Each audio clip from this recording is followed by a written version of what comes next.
So, ఇది first day వచ్చిన కలెక్షన్‌లు. అట్లాగే ఫస్ట్ డే దాదాపు కొన్ని థియేటర్లలో 100% ఆక్యుపెన్సీ ఉంది. కొన్ని థియేటర్లలో కొన్ని చోట్ల యావరేజ్‌లో 55, 60% ఆక్యుపెన్సీ వచ్చిందనేది కొన్ని వెబ్‌సైట్‌లు చెప్తున్నాయి. అయితే నిన్న ఫ్రైడేకొచ్చేసరికి కలెక్షన్‌లు తీవ్రంగా డౌన్ అయిపోయినాయి. దాదాపు 90,00,00,000 మాత్రమే అని చెప్తున్నారు. అయితే ఆ 90,00,00,000 నెట్ అనేది మళ్ళీ కొంతమంది చెప్తున్నారు. ఓవరాల్‌గా మేకర్స్ చెప్తున్నదైతే ఫస్టు 294,00,00,000, రెండో రోజు 116,00,00,000 అన్నీ కలిపి ఇప్పుడు 2 రోజులకి 400,00,00,000 అనేది మేకర్స్ లెక్క. సో, ఈ 400,00,00,000 అనేది గ్రాస్ ఫిగర్. సో, 2 రోజులకి 400,00,00,000 రావడం అనేది మాటలైతే కాదు. చాలా మంచి కలెక్షనే. కాకపోతే ఫస్ట్ డేకి, సెకండ్ డేకి ఎందుకు ఫస్ట్ డే 294 అంటే ఆల్మోస్ట్ 300,00,00,000 ఉంటాయి. ఇది 116,00,00,000కి ఎందుకు పడిపోయింది? ఆక్యుపెన్సీ రేట్లు కూడా యావరేజ్‌లో 30, 40% కూడా లేవు. చాలా చోట్ల ఖాళీ థియేటర్లు కూడా దర్శనమిస్తున్నాయని చెప్తున్నారు. ఈవెన్ హిందీ బీట్‌లో కూడా బాగా పడిపోయిందని లెక్కలిస్తున్నారు. సో, ఇక్కడ ఎందుకు ఈ స్థాయిలో పడిపోయింది అనేది ఒక ప్రశ్న. రెండో ప్రశ్న ఫస్ట్ డే కలెక్షన్‌లు కూడా దొంగ లెక్కలనేది ఒక థియరీ కూడా బయటకొస్తుంది. మామూలుగా ఆ మధ్య కూడా ఒక ప్రొడ్యూసర్ మేము ఫ్యాన్స్‌ని దృష్టిలో పెట్టుకొని కొంత ఎక్కువ చెప్తుంటామని కూడా ఓపెన్‌గానే చెప్పాడు.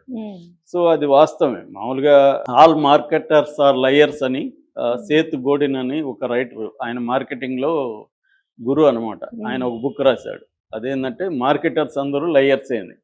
సో, మార్కెటింగ్ అంటేనే అబద్ధాలు చెప్పడం, లేనిది ఉన్నట్టుగా చెప్పడం, లేని క్వాలిటీస్‌ని ఉన్నట్టుగా చెప్పడం, ఉన్న వాటిని బ్లో అప్ చేయడం, ఇవన్నీ జరుగుతాయి. ఇదెందుకంటే ఇప్పుడు హీరోల మధ్య ఒక రైవల్రీ చుట్టూ ఇది పెద్ద మార్కెట్ కాబట్టి, ఇప్పుడు ఏందంటే సినిమాలు ఇంతకుముందు మనకి 100,00,00,000 అంటే అవునా 100,00,00,000 అనుకునేవాళ్ళు. ఇవాళ 1,00,00,000కి చాలా సినిమాలు వెళ్ళిపోతున్నాయి. ఇదంతా ఎలాగా సాధ్యమైందంటే ఒకటి మన దగ్గర నుంచి లాగడమే కదా! ప్రేక్షకుల నుంచి రావాల్సిందే. ప్రేక్షకులు అంటే ఎవరు?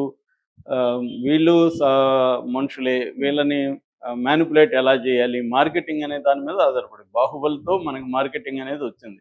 చివరికి 'మణిరత్నం' లాంటి గొప్ప ఫిల్మ్ మేకర్స్ కూడా నేను రాజమౌళి నుంచి మార్కెటింగ్ నేర్చుకోవాలి. రాజమౌళి నాకు గురువు అన్నట్టుగా ఆయన మాట్లాడారు.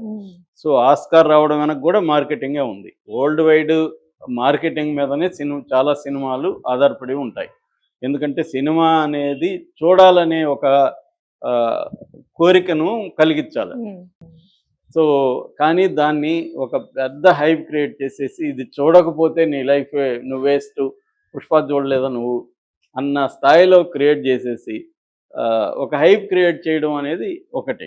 రెండవది పెద్ద ఎత్తున ఇది ముందే 1,000,00,00,000 వచ్చేసిందంట, 1,000,00,000 వ్యాపారం అయిపోయిందంట.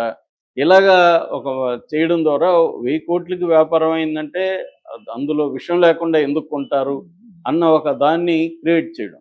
అలాగా ఈ మార్కెటింగ్ టెక్నిక్ వల్లనే ఇది జరిగుండొచ్చు.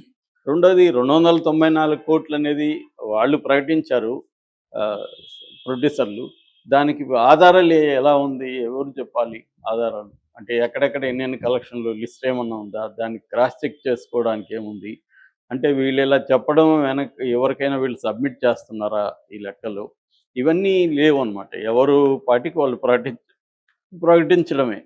అంటే ఈవెనింగ్ అంతా కలెక్షన్‌లంతా ఇంత వచ్చిందని ప్రకటిస్తారు. నిజానికి వీళ్ళు ఐటీ రిటర్న్స్‌లో కరెక్ట్‌గా మనకు తెలుస్తుంది. ఐటీ రిటర్న్స్‌లో ఇంత బెటర్ గదా! ఐటీ రిటర్న్స్ వేరే ఉంటాయి. ఈ బడ్జెట్ గాని, కలెక్షన్‌లు గాని వేరే ఉంటాయి.